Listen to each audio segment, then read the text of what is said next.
Our National Girls and Women in Sports Day celebration rolls on here at UNC Pembroke, and we are excited to be joined by a great group of panelists on this afternoon for our Lead Her Forward panel.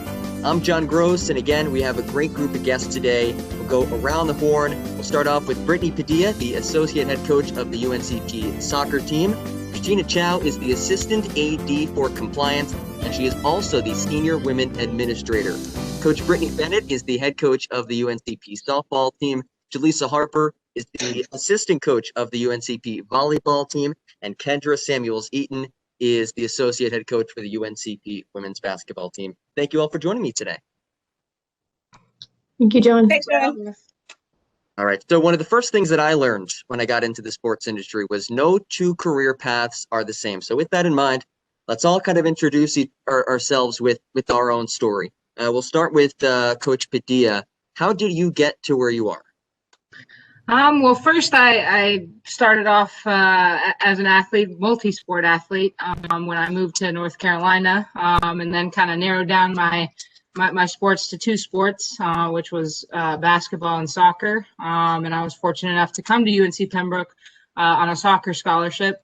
Played for 4 years, and I'm sure like every athlete can relate to, they tried to figure out what's next. And I was fortunate enough to reach out to the assistant, Kapika Davis at the time.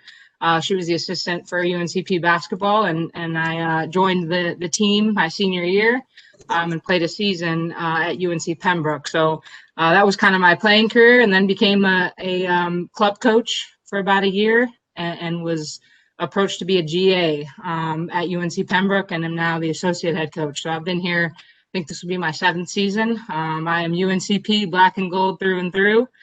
So that's just a little bit about me, and go Braves, right? Awesome. Christina? I was a student athlete as well, just like Coach Padilla. I was a Division II student athlete at Armstrong State University, which is a former Peach Belt Conference institution. After I got done playing my 4 years, kind of wasn't sure what I wanted to do. So I had to, just like a lot of our student athletes, took an extra semester before graduation. And during that time, I worked with our athletics program, helped out in the marketing department, worked some game ops at some of our events during that fall. And then I spoke to our director of compliance and kind of decided that I wanted to work in collegiate athletics. So I decided to apply to one of 2 sports administration programs in the state of Georgia, and went to Georgia State, did my got my graduate degree from there, and did an internship with the compliance department there.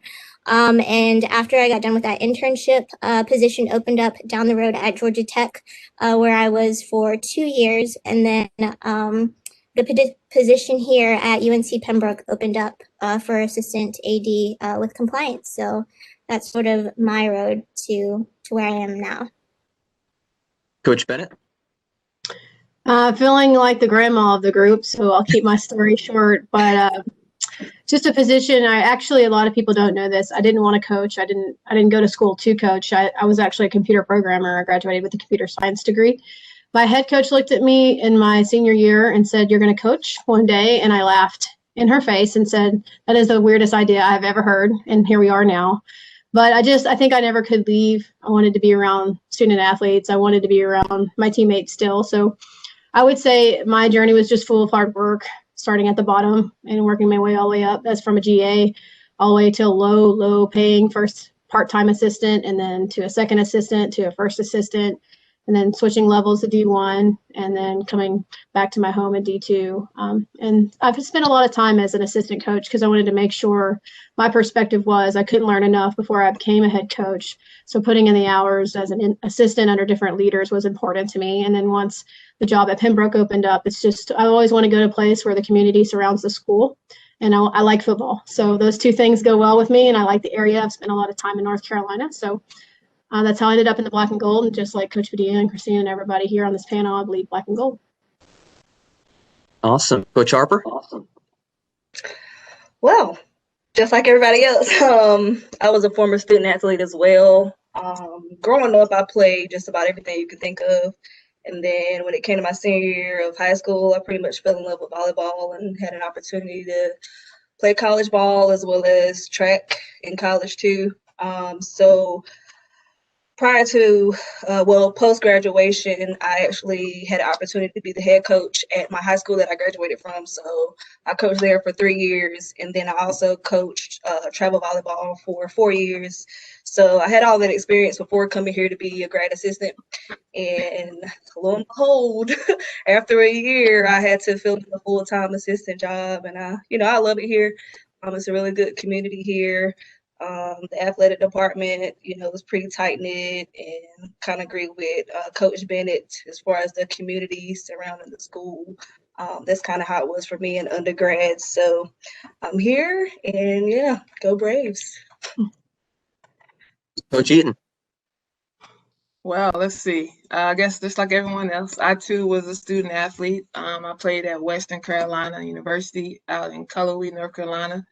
But I did not want to be a coach. I actually wanted to be not academics, but I wanted to be in athletics, but I wanted to be in the administration realm of it. So I actually did an internship my senior year in college with the ACC. And I was shadowing the women's basketball department. I knew I wanted to get into that. And so after I graduated from Western, the SWA at that time knew what I wanted to do. I did some apprenticeship things with her. And so she offered me a job as the coordinator of academic support services for student athletes. So I did that for 2 years. And then after 2 years, I get a call from Wake Forest, who recruited me in high school, asking me if I wanted to come back home because I'm from Winston-Salem. So they offered me the director of basketball operations job. I went back there. I was there for a year, and then my AAU coach just got a job at North Carolina Central as the associate head. So he was like, "Hey, I know you're organized. I know you're gonna keep up with the things we need to do. Come on over here with us." So I went to North Carolina Central for 5 years, where I moved up from assistant head, then eventually associate head. And then just like in athletics, my boss got let go. I had the opportunity to get back into administration, but as a player and a coach, I knew that I wanted to win a championship like I did as a player. And so my goal ever since has been, okay, I won one as a player, now I want to win one as a coach. So I decided to stay in coaching. The opportunity here, UNCP opened up. It reminded me of Western Carolina with the small field. And so my high school coach, Coach Haskins, so he kind of helped me get this job, and I've been here for 4 years and loving it ever since. So I know it's kind of long, but that was kind of my journey. It's a great journey. It's interesting because a couple of you brought up how somebody somewhere along the way maybe changed your career path or inspired you. So I'd love to hear more about that. If we can go around and we can start with Coach Eaton. Who was somebody who has served as a mentor for you, or maybe just a role model who's inspired you along the way? But besides my mom, just living in a single parent home, she's always been my inspiration, my role model. Just getting it done no matter what. Having 2 other siblings, and just every day she just figured out a way to make sure we had food on our table and clothes on our back. But also Dr. Jennifer Brown, she was our SWA at Western Carolina, as well as our assistant AD. And when I first got to school, I was very homesick. And what my coach decided to do was, okay, well, I'm gonna get you involved. So she got me involved with the SWA, and she, I told her what my dream job was. And ever since then, she's, she helped me from day one. She's still one of my great mentors today. Anytime there's, anything I'm dealing with or another opportunity, I always call her and get her feedback. So. Coach Harper? Yeah, I can relate, Kendra, in the sense of, when you win as a player and then you become a coach, you carry that same winning mentality over. I didn't think my coaching career would start as early as it did. That's always something I wanted to do later in life, but I started coaching at, I guess, 22, 23. But I would say my dad has been coaching football and basketball for 30 plus years. So I grew up in a household with a coach, and also my college coach, Coach Capers, her passion was crazy. So that kind of you know, inspired me post college to say, okay, this is something I know I want to do. I don't know when or how it's going to happen, but her passion just, it was amazing to watch. And, you know, she has a great story just as an individual. So I think seeing how she overcame a lot of stuff and how she was able to come and motivate us every single day in practice, not just on the court, but off the court, I feel like that pretty much inspired me to coach as well. Coach Bennett? So one of the coaches in the Peach Belt Conference that coaches softball at Georgia College, she's been there for a while, but I actually served under her as a GA, and I lost the coach that actually told me I was going to coach left after my senior year. So I inherited Jamie Grodecki from Georgia College, and I actually worked for her as a GA in my first year of coaching. And so this is my break it or make it year, right? I'm going to figure out if I really, really like this or if I really, really don't. And so when you asked to expand on someone that was really a big mentor to you, I think Jamie is that person for me. We actually, after I graduated, she stayed at the school and I went and got my first part-time job. And then I ended up working back for her at Georgia College for 2 years, 10 years later. So I got to work with her twice. That's how good our friendship is. And there's just a lot of things. It's interesting though, because the way I was when I worked for her the first time as a GA was not the same person that I was when I worked for her again as an adult, and also with many more years of experience under my belt. So really cool relationship to work with someone twice who's also someone you can call your best friend. Just led me in so many different ways, on the field, off the field, personally, job-wise, career-wise. Just really, really a good person, and I appreciate everything she's done for me. Christina? So I was super lucky as a student athlete. I actually had a female athletics director, as well as a really strong SWA. So our athletics director was Lisa Sweeney, and our SWA was Jennifer Rushton, who is now actually the AD at Young Harris, who's also in the Peach Belt. Jennifer was like crazy amazing. I knew that I wanted to get into compliance because of her. She was our SAC advisor at Armstrong. She was honestly probably one of the main reasons I'm here at UNC Pembroke, because she actually connected Dick Christie and I when he was looking for a new compliance director. Jen knew that I was looking for another job, and she knew I wanted to get back into Division II and connected me with Dick Christie. So I am like extremely grateful for her and her leadership and her guidance over the last few years. And Coach Padilla? Yeah, I mean, I think, I'm with Kendra, and my parents are huge mentors of mine, my mom and my dad. But my dad also, he's a coach. He coached me in high school, in soccer and in basketball. And I don't know if they'll watch this, but I wanted to play basketball to kind of get away from soccer, but he followed me and he became the assistant in high school for basketball. But I mean, we won a national championship with my dad. My dad won with my sister a state championship, and then he won another state championship with his boys team. So my dad is a huge mentor of mine. But going kind of into college athletics, him and we were coaching a club team together, and Coach Pauline Privatera was the assistant at UNC Pembroke. She was the assistant when I played, and she came and scouted our team, 5 of which actually came to UNC Pembroke. So I had coached those girls since they were juniors in high school, and they are now graduated, and we still keep in touch. But she came to a game, and she had suggested to Coach Anderson that hey, maybe we need to bring Britney on as a GA, and Coach Pauline at the time, I think she knew she wanted to get out of coaching and focus a little bit on academics. And I mean, she's now working on her PhD at UNC Greensboro.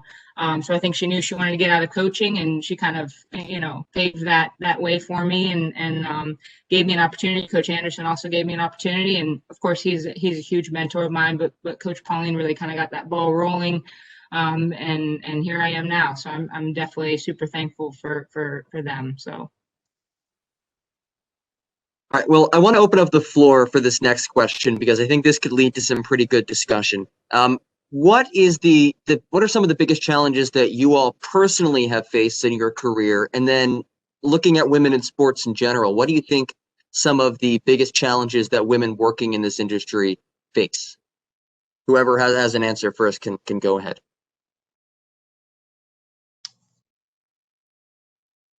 I guess I'll start here, John. It's really hard. I have a long career. This is almost 20 years of coaching now. So I think it's really difficult to define maybe a challenge or a specific challenge, where it's more like we've had a series of things happen in our career that have really, you've had to rise above them. I think the hardest time in my life was I spent 2 years as an interim.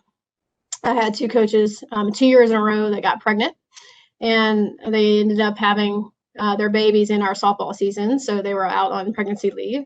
And so I served as the head coach as a 22-year-old in Division I, and then a 23-year-old in Division II. And it was very difficult. I was the only assistant, so it was just me. And I'm, 2 or 3, 4 years older than these young ladies on these teams, and so they were going to press me as hard as they could. And I was the new guy, so they were pushing as they could, and they were trying to be led by a head coach that was someone they knew and was familiar to this new coach who was also trying to serve as a head coach in that role. So definitely some challenges as being an interim, but more importantly, I think you asked that what are some challenges you faced overall in athletics. And I think in general, women are a resource for us, and there's just so few women in departments, and that's actually changed in the last decade. You've seen a lot more women in athletic departments, but everybody wants to compare females to males, but we're all coaches, and we all have trials and tribulations on our team, and we all have moments where your team is performing well and your team is not performing well.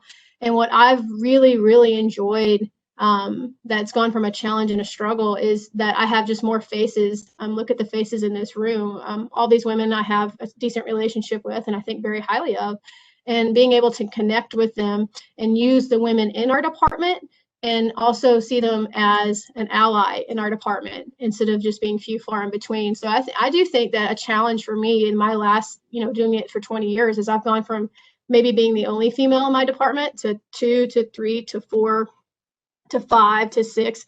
And as athletic departments are getting bigger and you have more video and you have more graphics and just social media stuff and audio and cameras, even that, you still expand out. You're still not getting as many women in there. So I think a challenge for me is finding, I think when I started at Pembroke, there was 3 women actually. I just needed to coach. I just wanted to go talk to a woman and say, hey, how do you handle this in your team? Like, is this something you're facing? Is this just a Pembroke thing? Is this something that you've seen before in your time here? And I just really enjoyed over the last 4 or 5 years, really connecting more with the women in our department, the faces on this screen, and just saying, hey, how do you handle this? Or what's something you do here on this visit? And just really trying to connect in and make sure that we are there for each other and recognize each other. Yeah, tough, coach. Yeah, I would say, I guess thus far, if I could take it back to my first year of coaching, I was, like I said earlier, I was the head coach at, my alma mater high school. And as we know, high school and college is different, obviously. And just the whole adjustment of being a coach, obviously, I didn't doubt my ability, but just being in the position, it kind of somewhat fell in my lap just because I knew the AD for years. She was actually the head soccer coach when I was in high school, so the rapport was there. But you go into the season, how you want to get stuff done. And, it was a rebuilding year because the year prior to me going there, they had won the conference championship. They went undefeated in the conference, but they also graduated 10 seniors. So I'm rebuilding. So going into it, I knew how I wanted stuff done. And just that whole process, I feel like, was the toughest, only because I had a lot of figuring out to do. And, with high school, the parental involvement.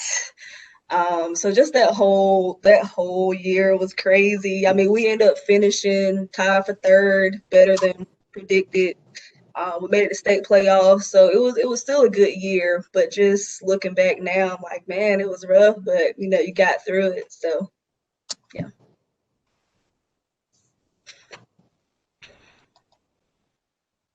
I think my biggest challenge was going from, athlete to coach. And initially, I knew I had always known I wanted to coach, but it was elementary education was kind of my initial route. And I was like, okay, and then I'll maybe go to the high school and coach on the side. And I was maybe naive in thinking that I could be an elementary teacher and then, teach elementary kids and then go and coach at the high school level. So I adjusted that a bit. And But I think going from club to college athletics, they're two different worlds.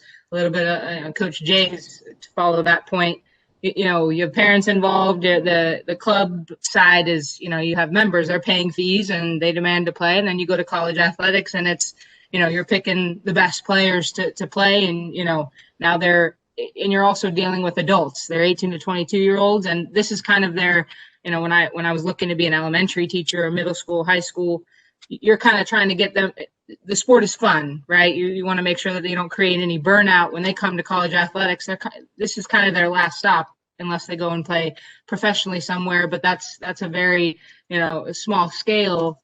They're here to get a degree. They're here to play college athletics. So really getting them to still enjoy the game and just kind of being that quote unquote final stop before life happens, before they go on to graduate school or what have you, and their first job. So, you know, really kind of serving as that mentor and trying to, you know, be there for these young athletes. And, you know, we're all athletes ourselves, so we kind of know what they deal with on a day-to-day basis. So I think that's helpful in some ways, but really just kind of, you know, we're that final stop before life happens. So, you know, being that mentor for them, for sure.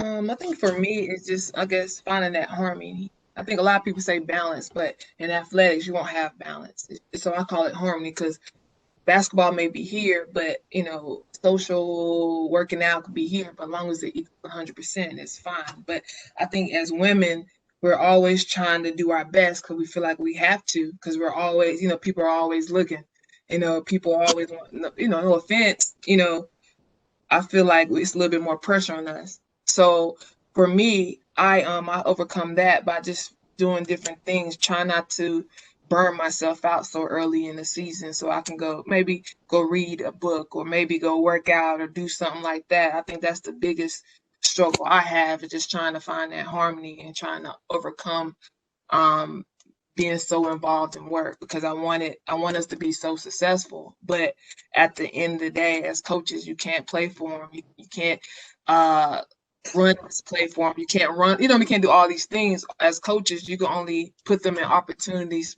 to be successful. So at the end of the day, you got to just teach them, show them video, help them, you know, whatever the scheme is, and send them out there. And as a coach, that's one thing that I just got to keep on remember, it's not me out there anymore. I can't be out there and play for them. They have to figure it out themselves. So just remembering that and then trying to overcome that, I think that's the biggest thing for me. So I told you guys earlier about leadership at my undergrad. We're both women. So I'm thinking, as an undergrad going into grad school, in college athletics, that'll be easy. Like, I had 2 female athletics directors, you know. So I don't know, I guess I was kind of naive to the situation. But of course, then it was time for me to get a big girl job and do, you know, the graduate assistantships and stuff like that. And one thing with working with athletics is there's a lot of moving involved in it. And, you know, Kendra kind of mentioned she was at 4 to 5 different institutions, and same with Coach Bennett.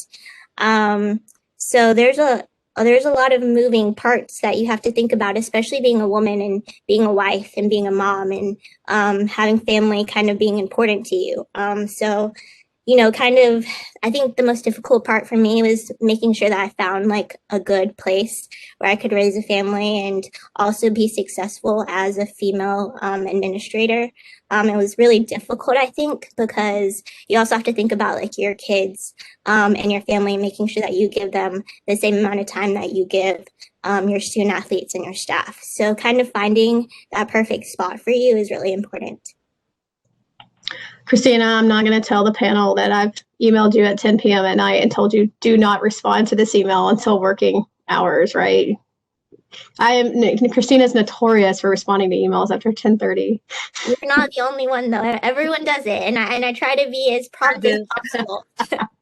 But I said, don't respond. Please don't. No.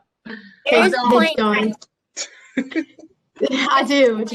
John, if I can tell, back off of Coach Padilla's statement, did you think it was hard, like being a graduate assistant at the same place that you played at? Did you think that was really difficult? What was difficult about that was I had two players that I played alongside Right. that were freshmen when I was a senior. When I was a senior. So it was trying to and then I went away for a year and then came back. So that was unique. But I mean, it just goes to show the respect that we had for each other, that they were able to adjust to me being, okay, I'm no longer your friend. I can't, hang out with you anymore. I got to kind of draw that line in the sand. But they respected me. I respected the heck out of them. And that was the tough part, but it ended up being easy because of who they were. And they knew that I was driven and I wanted to be a coach, so they didn't make it difficult on me. So that was probably the hard part. But I mean, coach and I's relationship, I mean, we always joke and say we've become one brain. I mean, him and I know what he wants in the program, and I've taken a lot of his ideas, and one day when I have my own program, I'll take some of those ideas and use them for mine. But I mean, he's again been a huge mentor of mine. But I think that was probably the most difficult thing, being a GA. But I mean, the girls, the players, Coach Anderson, I mean, make it a lot easier because we do have such a good working relationship. So, but that was a good question. I did the same thing. I was a GA, but I totally forgot I coached at the same place I played. My best friend was a junior, and it was awful. It was so hard. But when you said that, I was like, oh my gosh, I forgot. See, I'm the old one in the group. Well, see, and for me too, I think with recruiting, it's a little easier because I mean, Coach and I will tag team he'll take the parents and I'll take, because I can honestly say I know how the student to professor ratio is. I've taken classes in that building or this building, and right. So I think in that sense it's been easy. But yeah, at first I was worried about just the adjustment from, okay, I have two teammates that are on the team, so that was tough. But I love that. Very interesting perspective. Two unique perspectives. You don't get many people who coach at the institution that they played at that recently from their time as a student athlete. I want to switch gears a bit. Is there a women's sport championship or women's sport moment, whether you were a part of it or you watched as a fan or just remember in general, that really stands out to you?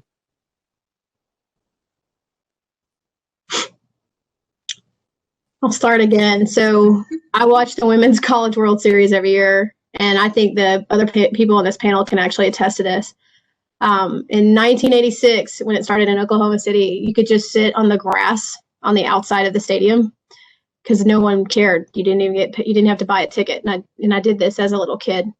And now the Women's College World Series is in a $42 million stadium. And when you see college, even for the people on this call, you've gone from not watching softball on TV at all. Same with soccer, right? You've gone from hardly watching women's soccer on TV to seeing it full time. In fact, the women's national team having so much attention. I know so much about the NC Courage in our state because of the social media and stuff. And then we just are exposed to so much more. But to go back to your question, I definitely have watched the Women's College World Series for as long as it's been televised. I've attended it. And it has just been a unique and fantastic experience. We take other sports. So we've taken basketball coaches to this, and they're like, wow, this is amazing. It's totally different than Final Four. I just think a sport outside in the middle of June is a really great place to be at. And it's a cool way to celebrate a national championship. Yeah, I guess I can piggyback off of Coach that just being able to, go to attend those type of events. Like I remember a couple years ago when I went to my first Final Four and NCAA championship game, just seeing how volleyball has evolved over the years. I mean, it was close to 20,000 fans in that arena. A decade ago, that probably wouldn't have been the case, but just seeing how the sport has grown and just being able to witness it in person, it was pretty cool. So I'll never forget my first time going. I think mine is more so when I played as a student athlete. It was my senior year, 2009, when we won the SoCon championship against College of Charleston in 3 overtimes. I think that was just great because there's so many emotions going up and down. And so I guess that was the best moment. And I think a little fun fact, Willis, the school photographer, actually was there. He took a picture of our whole team in the championship. So we talk about that all the time. But I think that 2009 championship was so great because it was so many emotions. We down by 5 with 1 minute and 30 seconds left to winning in overtime on the third one. So that was the best experience for me. Yeah, Kendra. See, now you got me thinking. I was thinking more so now, but yeah, as a player, when you win, those are things you'll never forget, especially with your teammates. Exactly. All the blood, sweat, and tears of the season, the hard moments is very rewarding. Right. I mean, as a player, you know, in club, we won a U.S. Club National Championship, and we had on that team, we had players from, you know, that went to Duke, Elon, UNCW, Charlotte, you know, 3 to UNC Pembroke, Meredith, you know, all kinds of, you know, schools all across, right? Which was awesome. But I think us winning the 2017 PBC championship, for the first time. I mean, there was just something to be said about that team, that group of girls, and just watching them be excited and celebrate and, you know, fall on the ground crying. And, you know, yes, it was amazing as a player to be successful. And same thing in college. We were this close to making it to an Elite Eight in 2010. But there's just something to be said about watching your team, you know, win a championship. I mean, they put blood, sweat, and tears in it. You were there for training, and you just watch them get better every single day. So just, I mean, I think that was just something to be said. And then the very next year, in 2018, we went as a group. We went to the NC Courage game. We only watched 20 minutes, but it was the NC Courage versus Orlando Pride, and it was a rain crazy delay, and we waited it out, went in, and we watched. I think it ended up only being about 22 minutes, but we watched Marta, Alex Morgan, Crystal Dunn, Ashlyn Harris. I mean, just all kinds of players, and it was a really cool experience. And I mean, we were, you know, that team was this close to going to the NCAA tournament in 2018, but you know, just those big moments, and it was cool, cool experience for us to go as a team. And I just wish we could have watched the entire game, but you know, North Carolina weather in August, you know, you never know. So we were bummed, but it was a good bonding experience, and we drove vans to watch 22 minutes and to Raleigh and drove back. But the girls I think they had a good time. So I'm going to talk about 2 experiences. The first one's personal, and the other one's like a professional sports moment. So the personal one, my junior year at Armstrong, playing volleyball, we had split the regular season conference title with Flagler. And, you know, of course, we go to the tournament that Flagler was hosting, a conference tournament, and we're in the finals with Flagler, and we beat them in 5 sets, which was pretty exciting, because then it was like, well, we split the regular season, but then you win the conference tournament, so then you feel like you're like on top of the world at that moment. And so that was the personal one. The second professional sports moment, I was living in Atlanta, working at Georgia Tech, but was also bartending on the weekends for extra money because, you know, working in athletics, sometimes you don't get paid much. And I was working at a sports bar, Buffalo Wild Wings to be exact. And the FedEx Cup, which is a golf tournament, was being held at Eastlake. It's held at Eastlake every year. And Tiger Woods was doing pretty well. And, you know, he was kind of off the radar at the time because of everything going on. And, you know, watching Friday, Saturday, he's like kind of moving up in the rankings. And my husband's like a huge golf fan, right? So Saturday night, we're like, do we want to get tickets and go? Because like he might win it, and it would be like his first win in years. So we randomly decided to get tickets to the FedEx Cup tournament. And, you know, Tiger is like leading probably Sunday morning, and we sit on 18 because, you know, like when you're at a golf tournament and you like want to see a specific player, you have to sit on that hole, especially if it's someone like really popular. So we're sitting on 18. We have my 9-month-old son in a stroller. I leave the stroller by the tree and I take him out. And if you guys have watched like the highlights of it, you would see like literally everyone like rushing the course on 18. Like it was like the most absurd moment. I wish there was like something that we could play for you guys right now because it's crazy. So my 9-month-old son is like in my arms and we're like rushing the course just to see like Tiger win on 18. It was like the most incredible thing. Like, honestly, I'm so short. I couldn't see over people's heads, but you could hear everyone roar when he made it. So like, you're just like, yeah. And I'm like, I have my 9-month-old son just like holding him up. Not that he could probably see or anything, but it was like probably the coolest moment as far as like professional sports goes for me. Nice. That's a great story. I want to circle back to what we talked about earlier. We talked about some role models, some mentors for all of you in your career. And of course, the theme of this panel and the theme of this year's National Girls and Women in Sports Day celebration is Lead Her Forward. So with that in mind, what would be your message to your student athletes, or maybe just anyone in general who wants to follow in your footsteps and work as a woman in sports? It's a tough one, John. You're asking us to tell the future generations one thing. That's so hard. You can pick out a handful if you can't select just one. I'll let everybody else go and I'll try to finish. I'll go. I would say adversity is going to happen. Figure it out and get through it. I think that's the biggest thing. Just don't let it let it kill your spirit or anything. It's going to happen. Adversity is going to happen in your life no matter what. So just figure out a way to get through it. If you can get through it, you'll be okay.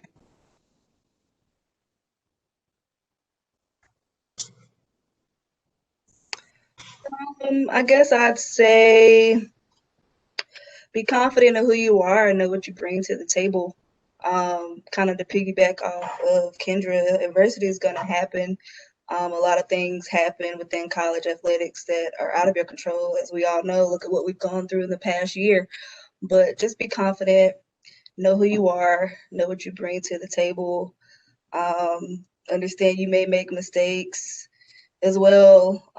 As long as you learn and grow, and just try to be better every day, make the next day the best day, and just continue to learn and grow. I mean, like Kendra was saying, when adversity comes, the first thing you do is just try to figure everything out. But, enjoy what that process looks like, because once you learn, you can keep passing the knowledge on to help other people along the way. I think just like enjoy the moment. I think in college athletics, I mean, it absolutely flies by.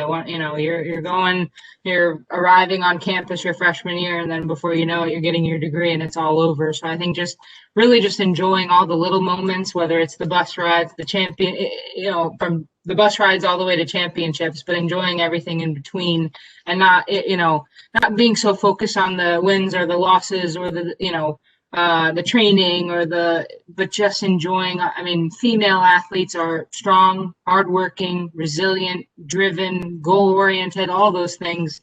But just enjoying the moment, because it absolutely just flies by, and just enjoy each team as they come. You may have a great team your freshman year, and your sophomore year is a rebuilding year, but absolutely just enjoy it. You're going to hit, adversity, and you're going to overcome it. But, just enjoy all those little moments in between.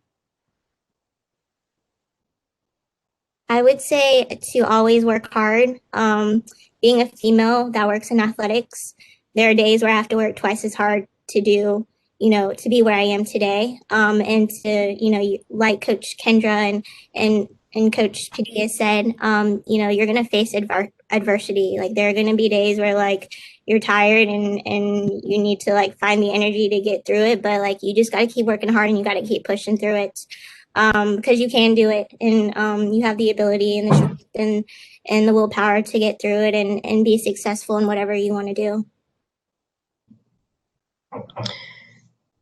Such good stuff, y'all.